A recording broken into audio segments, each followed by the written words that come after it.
Good morning, good afternoon, good evening, folks. Michael Zuber, one rental at a time. And yes, normally this is the time we do the three amigos, but we just couldn't make the times work for all three of us today. So Dion and I are getting together. How you doing, buddy?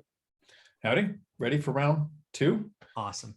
So what I want to talk about here is I was thinking about my book, One Rental at a Time, right? The first section where I kind of write my 15-year journey. And really it's about the stages. And I want to kind of peel your story back, right? Because people know where you started, $89,000 in debt, 3 kids, work is completely optional. I'm guessing you had some stages. And just to remind you what mine were, and maybe we can break yours down similarly, right? I call them phase ones. I guess I should have called them phases, right? Jump into the game. Then it was do my homework or do your homework, real estate crash, and then hit the pause button. So when we talk about your story, Dion, what would you call that first phase? You're divorced, I think, for the second time.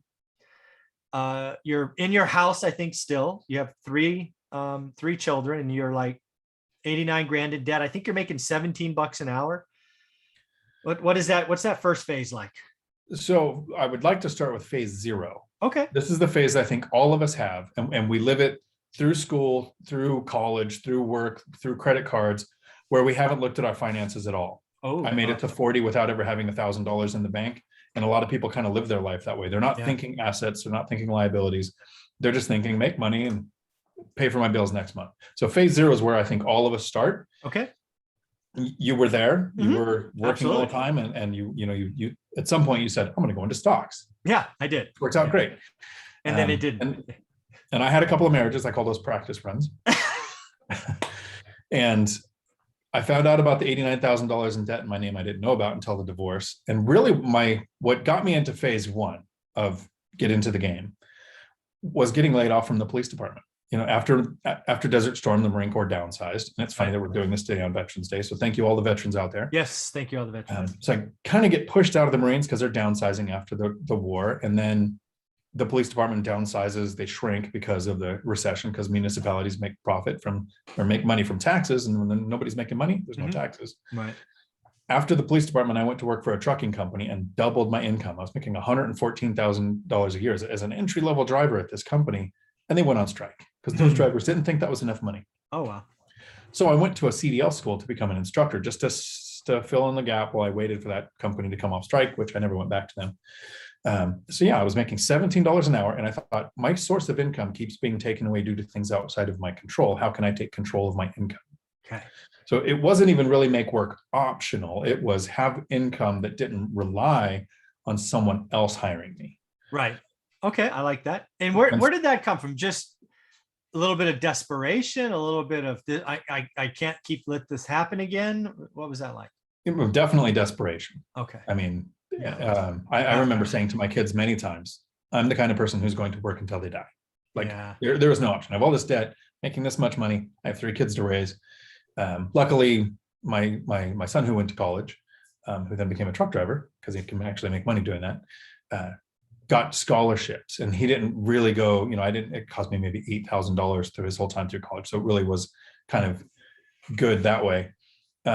But I had some examples. This is where it really came from. I had a friend who owned a Windermere office, a local real estate Windermere office. He had like 19 agents in there, 30 units himself, and basically was financially free. My brother was financially free, and this was the eye opener. He ran a tree service. So he worked 10 to 15 hours a day running his own business. Okay. And he would buy rentals. He took out a home equity line of credit on his house, bought a falling apart mobile home on acreage in the middle of nowhere, but he had craftsman skills. He would fix that up and turn it into a nice rental, pay off the home equity line of credit, and repeat. And so I thought he was insane. You're working 10 to 15 hours, and then you're doing 5 hours a day on your rentals. And you could die doing that. Yeah, exactly. That sounds like a lot of work. And then he got to 10, all paid off, and he shut down the tree service. Wow. And now for the last 7 years, he has side-by-sides, quads, sea-doos, travel all the time. I take every day is Saturday. Every day is Saturday. And I was like, oh, light bulb. Oh, it wasn't a forever plan. Right. It was a for now plan to make later the way he wanted it to be. And I thought, okay, so what can I do? I don't have the equity to take out a home equity line of credit. I was upside down on my house, bad debt to income ratio, low money. So that was phase 1, is opening the eyes and saying, I need to take control of my finances. So I love it because I think I think we did this with the Joe Rogan Quiet Desperation. Step one, step zero. You got to own where you are. You are where you are, and it's choices and circumstances got you. Own it, and then once you own it, you actually have the power. You can make steps to get out of it. When you don't own it and you choose to blame others, you don't have any power. You've given the power to other people. So I think step one, step zero for folks is or phase one is owning where you are, and then finding what's your path, right? And I think that's genius. So, okay. So where do we go next? What's the next kind of big phase or step or whatever? So the next phase was realizing that I had to find a way around debt to income ratio, not a lot of income. So I owned the house. I was able to keep the house and custody of the kids through the divorce. I moved into an apartment. So I made about a 2-year plan to buy my next property. And again, so I think that's the hard. You went backwards also, right? It's amazing how many people that are my experts on this channel got uncomfortable, did something unexpected. Anna Kelly lived in a big ass Texas house, and she lived in a fourplex for several years to house hack so she could build the income snowball and buy the next thing. You get out of a house with 3 kids, go to a small apartment. Yeah, it was a little bit rough. We went from a house that is 4-bedroom, 2-bath on a lake with boat access, tennis courts, basketball courts. I mean, it's my closest to a Class B property that I own. Yeah. Into apartments. Yeah, and I've heard some investors say my family would never do that. Yeah. So one of the benefits of not having a spouse is I can kind of make the decision. Yeah, exactly. To my kids, and my youngest daughter got excited. There's some TV show at the time called The New Girl. So her whole goal was, I want to go someplace where I'm the new girl. I was like, oh, great, let's move to an apartment. So the kids bought in really easy. And some people that are living in a house, we get that hedonic treadmill. This is what we're used to. We can't step back. But how many millions of families live in apartments? Yeah. So we move into an apartment. No one died. Yeah. Rented out the house. First year was really bad. You know, I had no education whatsoever. I hadn't found one rental at a time yet. I hadn't found bigger pockets yet. I was just, well, you rent out your house, right? I didn't know you needed a lease and that you screen your tenants and that, you know, none of the rules applied to me because I thought I can just jump into real estate and it'll work out without any education whatsoever. Once I started to educate myself, the next 10 years went really well. I screen tenants, buy properties where, you know, it's attractive to the largest pool of people so that if there ever is a vacancy, I'll have more tenants. I buy with specific strategies where I limit tenant turnover because I have things tenants are looking for. And I invest in small multifamily. And it really was, I thought, a 10-year plan. I thought within 10 years, I'll be where I want to be. And really what happened then, just the idea and seeing the path to financial freedom, I was less stressed about work. So I was actually able to take a risk at my job, where in the past I would have been like, oh, just because new owners came in, bought the school. And I thought, well, you know, previously I would have thought, keep your head down, do a good job, just keep getting your paycheck. I had an idea. And since the job actually didn't matter, because I knew within 10 years, I'll make work optional no matter where I go to work. Nice. My income doesn't matter. I can go make more money driving a truck, or I can work here at the school. That idea grew the school from 6 staff to 60, one location to we're opening up our 5th now. So I've been demoted down to the president of the company. They gave me 10% company ownership. So my work career skyrocketed because I was willing to take a risk at work, because if I lost the job, I would be okay. That's awesome. All right. So kind of the next step, I think the next step is, when did the income snowball really hit you? You're like, wow, this is faster than I expected. 6 years. Okay. 6 years is when the income snowball kicked in. So move into the apartment, 2 years later, buy a duplex, 2 years later, buy a duplex, 2 years later, buy a duplex. So I'm at the 6-year mark. Yeah. So right now it feels like, hey, okay, every 2 years, the 10-year plan feels good. Yep, it's starting to speed up. That last one was like a year and a half, not quite 6 years. So it's shorter than 2 years. Right. Okay. And I looked at the math with the house rented out and the 3 duplexes. If I paid off the house, because this was 2016, 17, when you were allowed to have 4, the bigger lenders were still saying that. So I had that conception. That's gone away. It's 10 now. You actually helped me change my mind from 4 to 10. Nice. I looked at it, and if I paid off the house, the cash flow from that and the 3 duplexes was $100 more a month than I was making as a police officer take home. Nice. That's when my brain said, if I take the next 2 years, from 6 years to 8 years, and I just take all the cash flow and every penny from work and every overtime thing I can get, and I started to make more than $17 an hour because of my idea. Yeah. And I just funneled into that house. So I took that was like 17 years left remaining on that loan, and paid it off in 2 years. Nice. So at the 8-year mark, I had more money coming in from the income snowball, from work that I didn't, or money that I didn't have to work for, more than I was making as a police officer. And I was now house hacking in a duplex. So I had no mortgage. And it was like all of a sudden we had money, we could do stuff. That's when it happened. So the 6-year mark. Okay. And then, the final step is kind of where you are now, right? Work completely optional. You're still buying, you're still growing. What would you kind of call this now? Technical term. Sure. Insane. Technical term. I can't wrap my head around the numbers that I talk now. My net worth about 3 months ago crossed the $2 million mark. So I'm now officially a multimillionaire. Never thought I'd be the millionaire.